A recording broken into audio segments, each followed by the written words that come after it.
சென்னை மாநகராட்சியில் ஒரு ஜோனில் இது எல்லாமே இவர் முதல்வரின் 4 ஆண்டு சாதனைகளாக தாராளமாக சொல்லலாம், மக்கள் தெரிந்து கொள்ள வேண்டும். சென்னை மாநகராட்சியில் ஒரு ஜோனில் துப்புரவு தொழிலாளிகளாக பணியாற்றக்கூடிய பெண்களுக்கு பாலியல் சீண்டல் இருக்கிறது என்று இந்தியன் எக்ஸ்பிரஸ் நாளேடு ஒரு செய்தி வெளியிடுகிறது. 28 ஏப்ரல் 2025 அன்று இந்த செய்தி வெளியிடுகிறது. பெயர் மாற்றப்பட்டிருக்குது. லத்திகா என்ற சானிட்டரி ஒர்க்கரு 13 ஆண்டுகளாக வேலை செய்து கொண்டிருக்கிறார். அவர் சொல்கிறது, அந்த லத்திகா சொல்கிறது என்னென்னா, நான் கிட்டத்தட்ட 12 மணி நேரம் நான் அந்த துப்புரவு பணியை செய்ய வேண்டியதாக இருக்குது. ஆனால் என்னோடய ஜோனில் என்னை போலவே பணியாற்றக்கூடிய சக துப்புரவு தொழிலாளிகளாக பணியாற்றக்கூடிய பெண்கள் பயோமெட்ரிக்கில் கையை வச்சுட்டு போய்கிட்டே இருக்காங்க, வேலை செய்கிறதில்ல. அவங்க வேலையையும் சேர்த்து நான் செய்கிறேன். நான் என்னோடய சூப்பர்வைசர்கிட்ட போயிட்டு, என்ன சார் அவங்கெல்லாம் வேலையை பார்க்க மாட்டேங்கிறாங்கன்னு சொன்னால், அவங்க அட்ஜஸ்ட் பண்ணிக்கிறாங்க, நீ அட்ஜஸ்ட் பண்ணு. என் பையனுக்கு வயசு 20 வயசாகுது, என்னை பார்த்தீங்கல்ல, எனக்கு 50 வயசு, அழுதுகிட்டே சொல்லியிருக்காங்க. எனக்கு 50 வயசு, இந்த வயசில் போய் என்ன இப்படி கேட்குறானே, நான் அதை வெளியில் சொல்கிறது கூட எனக்கு அசிங்கமாக இருக்குது. இது போல் 3-4 தொழிலாளிகள். ஜெயபாரதின்னு இன்னொரு பெண், அதுவும் பெயர் மாற்றப்பட்ட பேர். அது 5 நிமிஷம் வெயிலுக்காக நான் உட்காந்தா கூட சூப்பர்வைசர் அப்படி திட்டுவார். என்னை இந்த மாதிரி நான் ஒர்க் பண்ணுற இடத்துல பாலியல் சீண்டல்ன்ற விஷயம் என் வீட்டுக்கு தெரிஞ்சால் என்னை வேலைக்கு போட மாட்டாங்க. நான் போய் சம்பாதிக்கிற இந்த சம்பாத்தியம் ஏதோ எங்கள் வீட்டில் எனக்கு கொஞ்சம் பொருளாதார ரீதியாக உதவியாக இருக்குது, அதனால நான் இந்த வேலைக்கு வர்றேன். இங்கே எங்களை இப்படி பண்ணால் நாங்கள் எங்கே போய் முறையிடுறது என்று இந்த செய்தி வெளியாகிறது.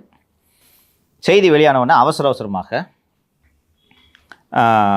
ப்ரிவென்ஷன் ஆஃப் செக்ஷுவல் ஹாரஸ்மெண்ட்டு அம்பத்தூர், நீங்கள் சொன்ன மாதிரி அம்பத்தூர் ஜோன் 84 வார்டு 84 உடனே இந்த பாலியல் குற்றச்சாட்டுகள் சம்பந்தமாக ஒரு விசாரணை நடைபெறுகிறது. அந்த விசாரணையில் வெறும் ஆண்களாக அமர்ந்து இந்த விசாரணை புகார் அளித்த இந்த பெண்களை மிரட்டி இருக்கிறார்கள். ஆண்களாக உட்காந்து விசாரிச்சிருக்காங்க. என்னவா நீ சொல்கிற குற்றச்சாட்டு உண்மை மாதிரி தெரியலையே, இந்த ரீதியில் விசாரணை நடந்திருக்கு. 2வது கட்டமாக 5 மே 2005 அன்று பிரவீனான்ற ஒரு செய்தியாளர், எக்ஸ்பிரஸ் செய்தியாளர், இந்த விசாரணை சரிவர நடைபெறவில்லை. இன்னொன்று, அட்ஜஸ்ட்மெண்ட்டுன்னு சொல்கிறது எப்படி செக்ஷுவல் ஹராஸ்மெண்ட் ஆகும்ட்டு விசாரணையிலே கேட்குறாங்க.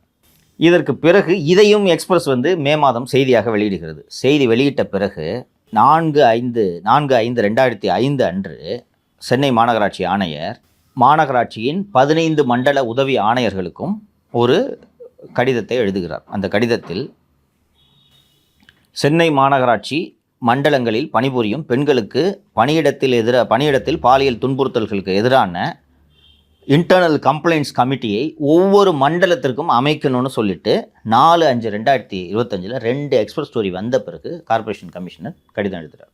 சரி, நடவடிக்கை எடுத்துறான்னு பார்ப்போம், வச்சுக்குவோம். இன்னொன்று, sexual harassment of women at workplace prevention prohibition and redressal act 2013 கீழ் இந்த இன்டர்னல் கம்ப்ளைண்ட்ஸ் கமிட்டி, ஐசிசி என்று அழைக்கப்படக்கூடிய இந்த இன்டர்னல்ஸ் கம்ப்ளைண்ட் கமிட்டியை அமைக்க வேண்டியது ஆப்ளிகேட்டரி கிடையாது, மேண்டேட்ரி. இது கட்டாயம். துப்புரவு தொழிலாளிகளாக இருந்தாங்கன்னா நீங்கள் கமிட்டி அமைக்காமல் இருப்பீங்களா? இவங்களுக்கு கமிட்டி இருக்குது. ஏற்றளவில் இது சட்டம் என்பதால் ஏற்றளவில் கமிட்டி இருக்கிறது. இந்த கமிட்டி எங்கே இருக்குது தெரியுமா? ரிப்பன் பில்டிங்கில் இருக்குது.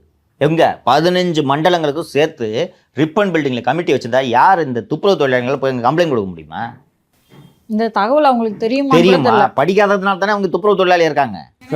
ஒர்க் பண்ற இடத்திலே ஒர்க் பிளேஸ் ஹராஸ்மெண்ட்.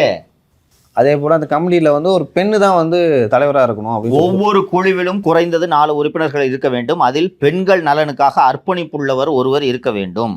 இக்குழுக்களில் சென்னை மாநகராட்சி மண்டலங்களை சேர்ந்த மூத்த பெண் அதிகாரி தலைமையில் இது இருக்க வேண்டும். இதெல்லாம் தெரியுதுல, வக்கனையா போய் எழுதுறீங்கல்ல.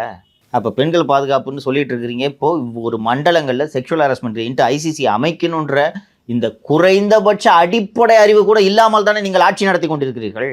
அப்போ அந்த துப்புரவு தொழிலாளிகள் மேலே உங்களுக்கு மரியாதையே கிடையாது இல்லையா? ஒரு பெண் துப்புரவு தொழிலாளின்ற வேலைக்கு வராங்கன்னா அவங்க எந்த அளவுக்கு பொருளாதாரத்தில் பின்தங்கி இருக்காங்க, அந்த சம்பளம் அந்த குடும்பத்துக்கு எவ்வளோ முக்கியமாக இருக்கும்.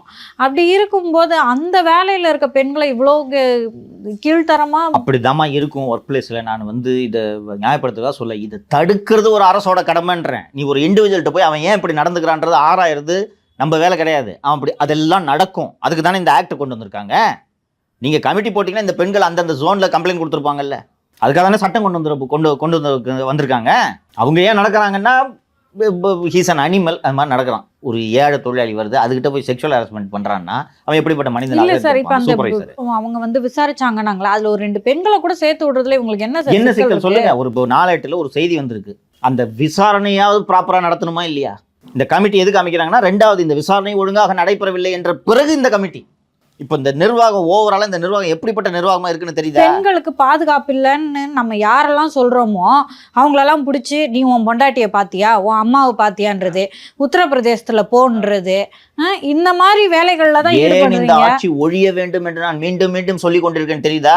இதெல்லாம் வெளியில வந்த செய்திமா, வெளில வராம இது போல எத்தனை நடந்து கொண்டிருக்கும். அதுதான் சார் ரொம்ப ஆச்சரியமா இருக்கு, எப்படி இது வெளியே வந்ததுன்றதே ரொம்ப ஒரு ரிப்போர்ட், ஆச்சரியமா இருக்கு. நியாயமான ரிப்போர்ட் எழுதிருக்குது, எடுத்து அந்த எக்ஸ்பிரஸ் நிர்வாகம் இடம் கொடுக்குது. ஒரு ரிப்போர்ட்டை தூக்கி விட்டாங்களா? ஓம் ஜஸ்வினா என்ன தப்பு பண்ணாரு அவரு?